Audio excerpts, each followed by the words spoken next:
Hi there. So I have the honor of introducing Misty Karlfeldt, my very good friend. We run Health Freedom Idaho. We work diligently for clean air, clean water, clean food, and truth. I think our big, overwhelming theme is truth. We want people to be free, we want liberty, we want truth.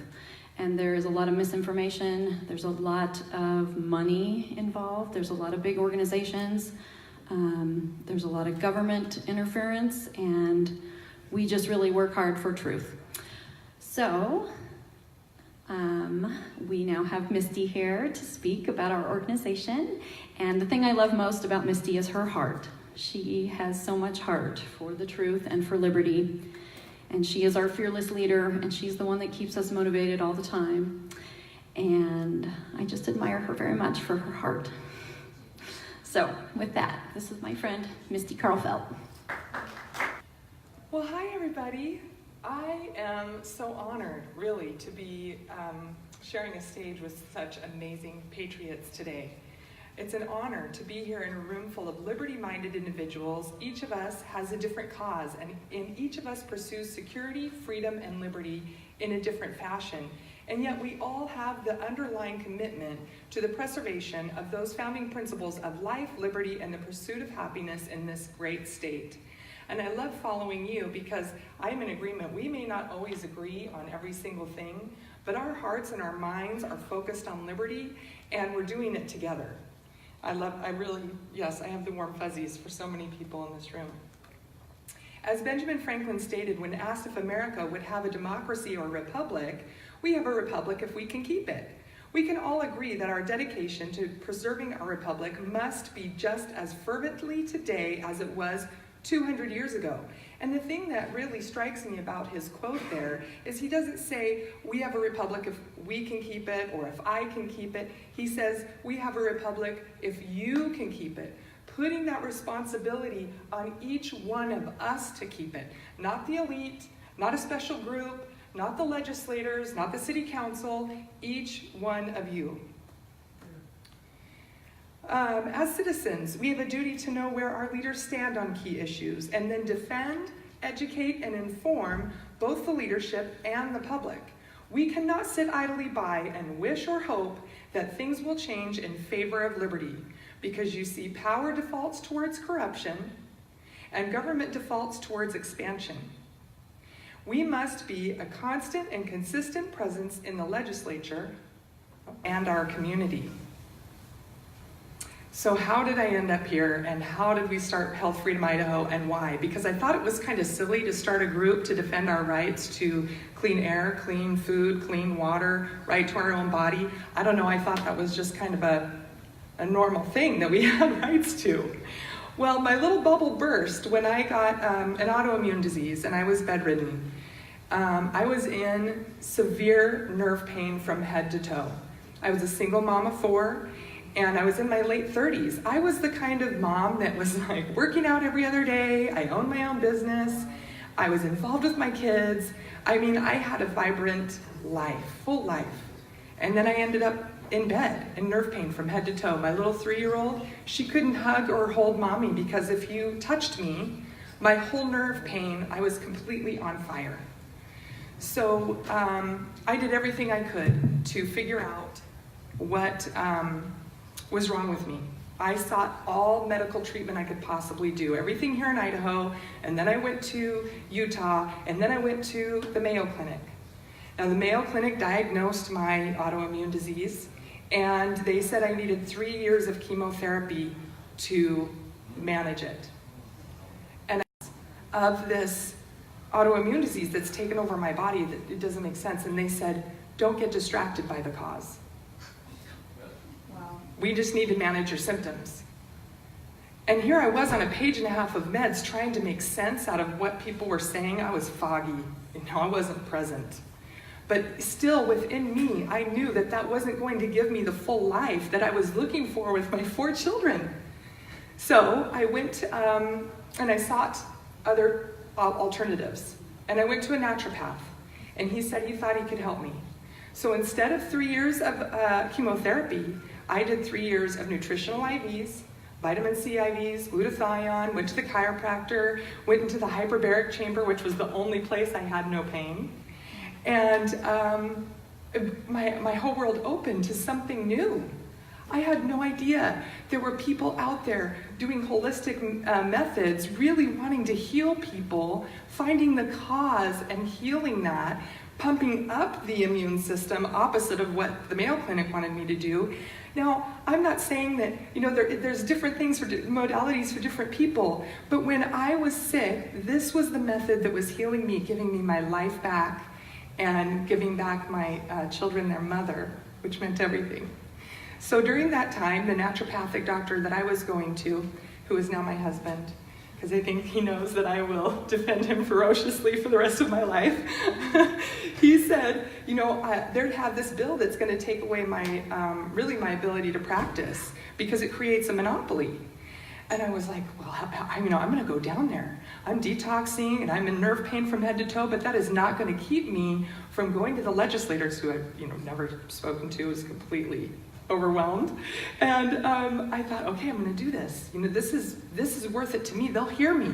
They'll hear my story, and surely they will stop this bill. So I went and met with legislators, and they nodded. Oh, they empathized, right? Yeah. Oh, and then they'd vote for the bill. And I was like, wait, I don't understand. You heard my story. You're getting all these emails from all these patients begging you not to pass the bill, and you're passing the bill? I don't understand. Even one legislator said she was annoyed by all of the emails she was getting from patients asking them to stop the bill. But she still voted for the bill. And my little bubble burst because I was like, wait a minute, I thought that's why you were elected, to get emails from the citizens and phone calls from the citizens telling you what they want. Isn't that how that's supposed to work? So the bill didn't get stopped until it was almost at the final stage, and the naturopathic doctor that was healing me got a lobbyist to the tune of $10,000 for just a few days, and he stopped the bill. Why couldn't the people stop the bill? That was upsetting to me. So at that same time, California had SB 277, which was requiring children to be force vaccinated to attend school. And I thought, well, that's not going to happen. So I watched all of the parents, everybody, all walks of life, standing there for hours just to walk up to the microphone and say, please don't pass this bill. My child is vaccine injured, please don't pass this bill. I'm a doctor, please don't pass this bill. I'm an attorney, please don't pass this bill. For hours. And I thought, surely they're not going to pass the bill. Well, what they did is they decided not to make a decision that day, because they couldn't make that decision in front of all of those parents that had asked them not to pass the bill. And they did a little circus behind the scenes and changed up who was on the committee and then voted to pass the bill.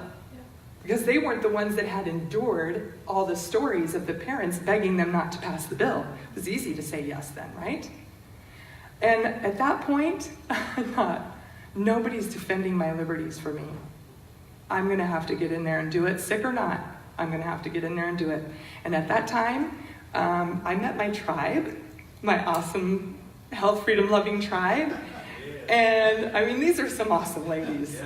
And they're powerful. They make me better, I have to say. And we formed this group, which was awesome. So that's why we're here today. Health Freedom Idaho, we are driven to protect and preserve freedom from the toxins in our air, water, and bodies. We are dedicated to the protection of informed consent in medical procedures. We are committed to the preserving parental rights to make healthcare and decisions for our families. Kind of crazy you have to have a group for that. I still think so. I still think so. 4 out of 10 individuals are susceptible to toxins. Their bodies accumulate the toxins from a variety of sources. So I want to make sure you understand, 4 to 10 people have a hard time detoxing toxins, or can't at all. So when they get bombarded with these kind of toxins that we have in our air, food, and water, they can't detox it. 32% of Idaho has a known neurotoxin in the water, fluoride. Why? Why after 20 years of being proven toxin to the brain and not proven to improve dental health, why are we still allowing them to add it to our public water sources? 2/3 of the counties spray for mosquitoes with a known neurotoxin. Why? Why do we allow mosquito abatement departments to protect us from a neurological disease that affects less than a dozen people statewide by spraying us all with a known neurotoxin? 78% of our foods contain chemical herbicides and pesticides that are known to cause cancer and disrupt hormones. The result of these toxins are evident. Our families are inundated with an onslaught of toxins. This year, the CDC reports that life expectancy dropped for the second year in a row. 54% of our children are suffering from chronic illness or neurological disability. Clearly, following the standard methods of care of the AMA, listening to the recommendations of the CDC, and the dietary suggestions of the USDA is not improving our health. We support an individual's right to seek the modality of healing that meets their individual needs. This includes naturopaths, chiropractors, homeopaths, nutritionists, herbalists, colon hydrotherapists, etc. These practitioners help us to heal from the chemicals that are bombarding us every day. In my opinion, these practitioners and farmers that choose to use healthy practices are our only hope and must have our support. So that means when you see bills like the naturopathic bill that would greatly limit what we have access to here in Idaho, you've got to be down there making a fuss. You got to be making a fuss to your legislator. And then one thing I want to add about this too, when I changed my method of treatment from allopathic care to holistic care, it was polarizing. Some of my family and friends that supported me and brought me meals and took my kids to school and grocery shopped for me stopped because they didn't think that natural care was really effective, and they kind of thought, in fact, somebody said to me, if you're not really serious about getting well, then I'm not going to be here helping you. So I mean, they kind of eat those words now, right? But at the time, that was, a shock. Because I thought, surely you would support whatever my method is, because you really, when you're sick like that, you have to go inside and you have to really listen to yourself and you have to listen to your maker and you have to find your own path. And wouldn't the same be true for our children? Because does the government have parental intuition? Does the government go to our maker to know how to treat and handle our children? No, a parent does. A parent does. So be on the lookout for those kind of bills. And you can watch that on the Health Freedom Idaho page, or you can sign up for our emails, and we will let you know what's happening. And we'll let you know what the bills really mean. And we'll give you the contact information to contact the legislators. What is the current law regarding CBD in Idaho? Title 37-2732 of Idaho Code defines marijuana. There's an exemption that protects products made from hemp and shipped into Idaho. Hemp is produced from the stalk of the cannabis sativa plant. CBD is derived from industrial hemp and contains naturally occurring THC of 0.3% or less. Attorney John Green has provided one idea for the Idaho legislature to consider, and HFI presented this bill as it protects what is already legal while expanding access to those who really need it. But one thing I will say too about this, I really think that Idaho citizens need access to a healing plant. Watching the bills that cross the House and Senate floor is important. Representative Heather Scott is always reminding us that we can't forget to watch the rules, right? And surprise, surprise, the health department is trying to add an additional vaccine to our 12th graders for meningitis. This disease affects less than 3 people in Idaho each year. 3 people, meningitis. So then you're going to force vaccinate 12th graders, all of them, for the 3, okay? The disease rates are going down and they're at historic lows. They're getting lower. Oh, and of course, this is one of the more expensive vaccines, and guess who will be paying a portion of it? The taxpayers. Okay, this is a hot topic. This is a right now call to action. In the city of, a citizen of Eagle, Christy Hodge, she really wanted to be here today because she has a petition for you all to sign, and we can pull it up on our iPads back there. She is awesome because she's been called to action, right? Because they're trying to put a cell tower right behind her backyard. It's really hard to imagine it until you go see it in Eagle, how it's right, here's her backyard, and there would be the cell tower. It was crazy. And this is what they sent out to the community. See that map up at the top? That's the map they sent out to the community saying, hey, are you okay with us putting a cell tower right there? But look at the bottom map. That's actually how it looks. It's a community. It's neighborhoods. People live there. The other thing that they did was completely misleading is they're required to send out notifications for people to show up to the meeting, right? And in the notification, it had the wrong day and date. They didn't match. And then they had Meridian Public Library, but then had the address of Eagle Public Library.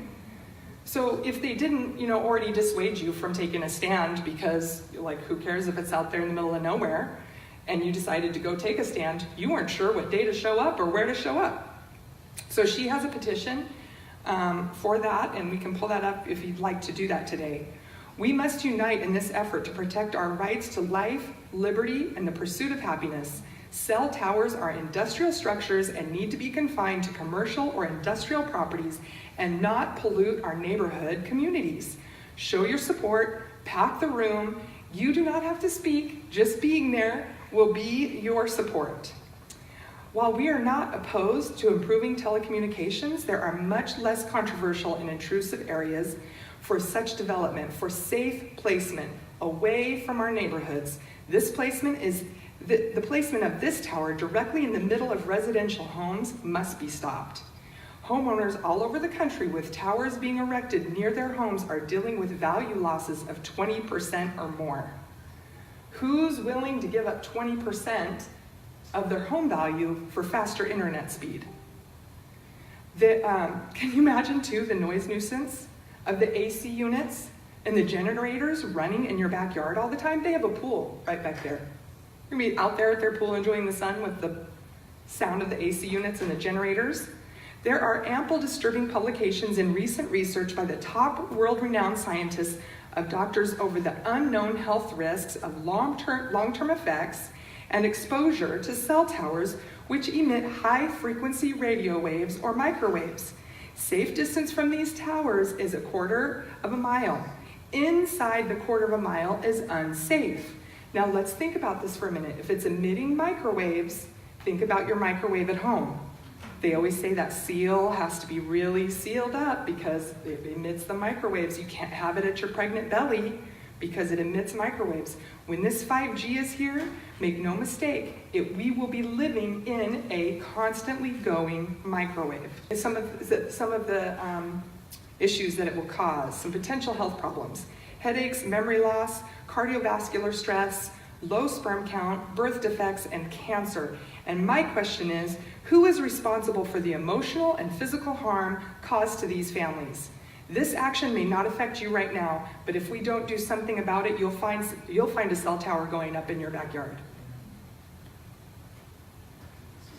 Okay, this has been something that I would never have seen myself going into, the whole issue with CPS. And baby Elijah brought me into this issue. I don't know if you saw us get loud about baby Elijah that was taken from mommy and daddy in the hospital up in Coeur d'Alene. And it was the day before Thanksgiving, and I got a phone call that this baby was being taken from mommy and daddy while in the hospital, and the parents' intuition was that everything changed after they said they weren't going to vaccinate the baby. Now, they didn't say they weren't going to ever vaccinate the baby. They said that I don't want hepatitis C at birth. Okay? So this was enough for the police to say this baby was in imminent danger, not get a court order to take the baby, imminent danger. And I was like, wait a minute. Before we get too hot, what do we know about this family? Is there any criminal activity? Is there any drugs? Is there any alcohol? Is there any other reason CPS may be wanting to take the baby? Well, mom has a debilitating disease. Okay. Well, can she take care of the baby? Well, she has 24-hour help. okay, so what's the big deal, right? So I get involved, I listen to the community loves them, the community is supporting them. They have a church group that is completely loving and supporting them. So I said, well, what does it say on the police report? And it says it right on there. The police officer said that because the father was not wanting the vaccinations, that he believed that they would not choose medical care for the baby. Right on the police report. And I was like, wait a minute, first of all, that's neither here nor there because you don't get to decide what the parents do. Right? And second of all, they're right here in a medical hospital. So that's just a weird conclusion. But the other thing that he had on the police report, now daddies, hold on, because this made me mad. He said that the baby was sleeping on daddy's chest, even after all the nurses told him not to. Yeah. What? That was on the police report. I'm minding my child. And I was like, are we really going to demonize and criminalize a daddy having his baby sleep on his chest? Oh, I was pissed. That's to keep his skin. Yeah, right? Don't they promote that? Right? That's the most loving and bonding time, right? And you're going to come take this baby away from his mom and dad for this? Oh, no. So, and this is why I know it was a God thing, because I actually already had a plane ticket to Coeur d'Alene the next week, and that's when their case was happening. And so I was like, oh my gosh, I just happened to be here. Thank you, Lord. And guess that was my first time seeing the 3%ers too. Yeah. And there was this tiny little woman, and she had a flag. They were at the courthouse, and she had a flag, and she was all strapped with guns, and I was like, I want to be like you when I grow up. How do I get to be just like you? So anyway, we weren't allowed to listen to the case, but we were there in support, and I was there shouting out about it on the Facebook page. And that was my first, what is going on in Idaho? So I have a lot of stats I'm going to throw at you here. So it's not the most fun stats, and I think you have to be kind of driven or brought along by your higher power to research these kinds of things. I've had lots of days sobbing, so I'm going to try to really keep it together. Okay, I would like to take a moment to thank the Joneses, Robert and Melanie Jones, because they have given me a lot of time in understanding what is going on here. I'd also like to say that after baby Elijah, parents started calling us because they thought we could help, right? When their rights were being infringed upon, mostly in the hospitals. And they remain nameless because they have gag orders on them, or because they're too scared to talk about it. They're afraid their kids will be taken again, or that they won't get their kids back. So I just want to share a couple of those stories and just give the stories the just due, because they deserve to be told and they deserve to be heard, but the parents can't or won't say. So one of them was a little girl that had an ear infection. This was right here in a Boise hospital. Had an ear infection, it was getting way out of control. Mom took the child to the doctor, and they ended up going to the hospital. They were going to have a procedure, really high fever. The child ended up staying for a couple of days at the hospital. And then they were getting ready to leave. Okay, the child was doing better, and they're getting ready to go home. The procedure's been done, but the child still has a fever. They came in and said they wanted to give a vaccine, get her caught up on her vaccines. Excuse me. And the mom said, no way. That's totally against protocol. You're not supposed to be administering vaccines when the child has a fever. And they were like, no, we're going to do it. And she was like, well, what if I say no? Well, we're going to call CPS. Wow. So she was bullied into vaccinating her child while having a fever, or else they're going to call CPS. I mean, I had to ask myself, what would I do? Right? I mean, that's a terrifying position to be in. Or how about the mom that called me because she didn't want her child to have a spinal tap? She had gone in for something that really seemed unrelated, and the hospital said, well, we want to do a spinal tap. And she was like, well, I want to get a second opinion. That seems like way too much. And I'm going to slow down. And they said, well, we're going to do it. And she said, what if I say no? We're going to call CPS. So she allowed her child to get a spinal tap out of fear, out of bullying. These are Idaho stories. Please know, as I get into the CPS, please know that I do understand that there are certain children that really do need saved. And there are really good, well-intended social workers and loving foster parents. From what I can tell, these same folks would agree with me that we can certainly do better for our children. Here are a few facts. Like any government department, they seem to take a long time to report stats. So I have done my best to gather the most current published information. In 2016, over 687,000 children spent time in U.S. foster care. Of the kids taken, the highest percentage of age of entry were babies under 1 year old. We're talking about 4,923 babies taken from their mothers. Can you imagine the damaging effects? I wonder if this is because that this age group is more profitable for adoption. Nationwide, 61% are taken because of what CPS deems as neglect. Our state reported that last year, 84.2% of children were taken from parents for reasons of neglect. Why are we higher than the national average? That's very scary. The system has lost track of tens of thousands of children in foster care. Article in Washington Post, June 18th of this year, child welfare agencies throughout the country have closed the cases of at least 61,000 foster care children listed as missing since in 2000. In addition, 53,000 were listed as runaways. They're not even included in the 61,000 number. But isn't it interesting how they separate it out so they try to make it look not as horrendous? Well, it's very horrendous.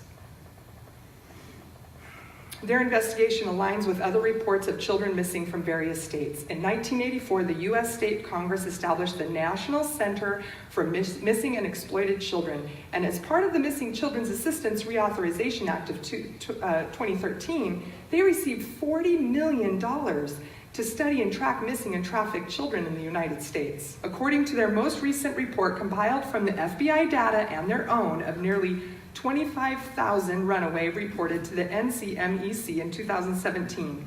1 in 7 were likely victims of child sex trafficking. Of those 1 in 7, 88% were in the care of social services when they went missing. Keep in mind, these are children still in the foster care system, so this could be indicative of what is happening to the 687,000 children. What if we included those that have been adopted or those that have aged out of the system? 54% of children in the system are adopted. There is no data. There is no data about what happens to children after they're adopted. Nobody knows what happens to them. They can be sold into child trafficking, and the mom and parents can still receive money from the government as if they still had the child. This could happen the very next day. And this is not a theory, because I've heard these stories. Imagine the amount of money that can be made if you replicate this horrendous business model. Your tax money is paying for this through Title IV e-funding, which is our Social Security. I haven't had time to really dig into how all of the funding works. I have researched it enough to know that this question alone will take months of research. They report it late and, in my opinion, purposely create confusion. I will say that the Department of Health and Welfare has a budget to set and a budget to keep. They achieve this budget and justify increasing the budget by removing children from their homes. The more children they take, the more money they get, the more medications and doctor visits they heap upon these children, increases the spending of the CPS, thereby increasing their funding. U.S. Department of Health and Human Service Office Inspector General. This study came out in September 2018. 34% of children in foster care who were treated with psychotropic medications in the 5 states reviewed did not receive either treatment planning or medication monitoring. 8% of these children received neither treatment planning nor medication monitoring. Foster children are used as human guinea pigs. This was so gross. Government-funded researchers tested AIDS drugs on hundreds of foster children over the past 2 decades, often without providing them a basic protection afforded in the federal law and required by some states. This comes out of the GAO. This is the U.S. Government Accountability Office. In 2011, ABC News reviewed dozens of medical studies published in recent years that echo GAO's findings. Research showing foster children receive psychiatric medications up to 13 times more often than kids in the general population. For the most vulnerable foster children, those less than 1 year old foster children, were nearly twice as likely to be prescribed psychiatric drugs compared to non-foster children. What are we doing giving babies under 1 year old psychiatric drugs? How is there even a stat out there, for it to be twice as often? This was one that I sobbed and sobbed and sobbed and sobbed. And then I went back to it. Every time I practiced, I sobbed. So I'm really excited I got through it just now, because it's horrendously tragic. So keep in mind 2 things. States are not obligated to follow consent and oversight best principle guidelines set by the American Academy of Child and Adolescent Psychiatry for medicating foster children. And keep in mind this, your tax money is paying for this through Medicaid.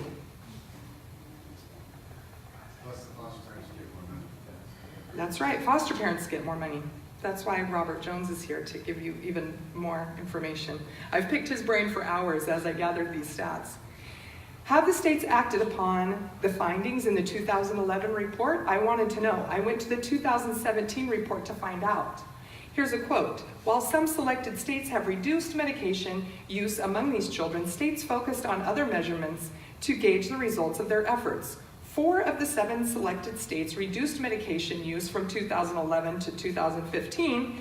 2 states had steady rates, and the remaining state did not have data during this time period.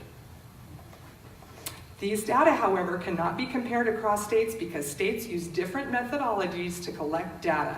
Officials in 3 selected states said reducing medication use may not be appropriate for every child. And officials in all 7 states said they focused instead on measurements such as tracking the use of the medications that have a negative side effect on children. And they tracked the use of therapy for children in foster care.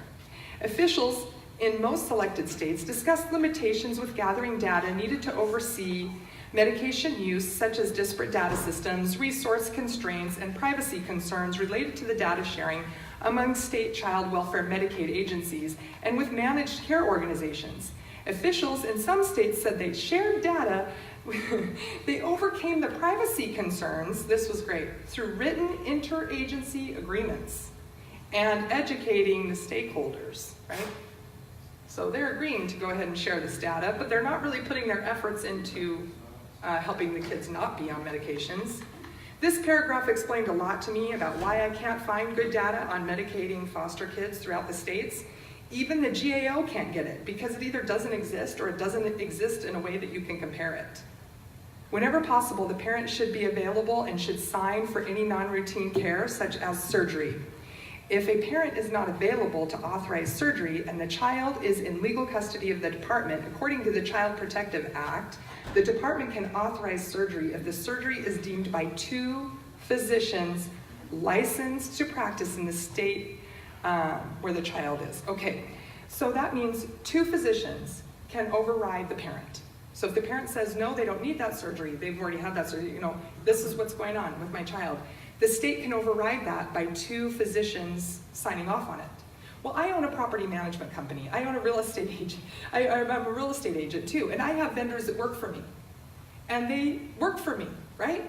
So they answer to me because I pay their paycheck, right? So is it really that different for these physicians who are getting paid by the state? Would it be that uncommon for them to go ahead and sign off on it because that's their paycheck? So the social worker can sign off too. The supervising social worker can sign off on anything like vaccines or any other kind of medical treatment. That was really just for surgery.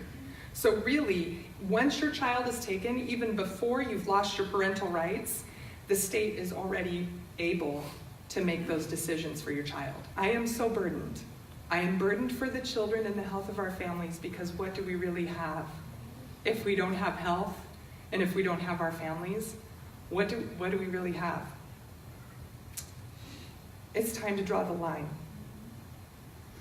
And this is it. So there is no more poisoning our water and our food supply. That's good. Bring it. There is no more poisoning our air. There's no more forcing medical treatment on anyone, especially our children. There's no more amping up the unseen EMF and microwave pollution that is harming our society and infringing on our land rights. There is no more taking our children, calling it neglect, and then forcing medical treatment. There is no more refusing a child's right to education because a parent exercises their right not to vaccinate or not to report it on a state form. Rise up and defend our most precious liberties to life, liberty, and the pursuit of happiness. Thank you so much.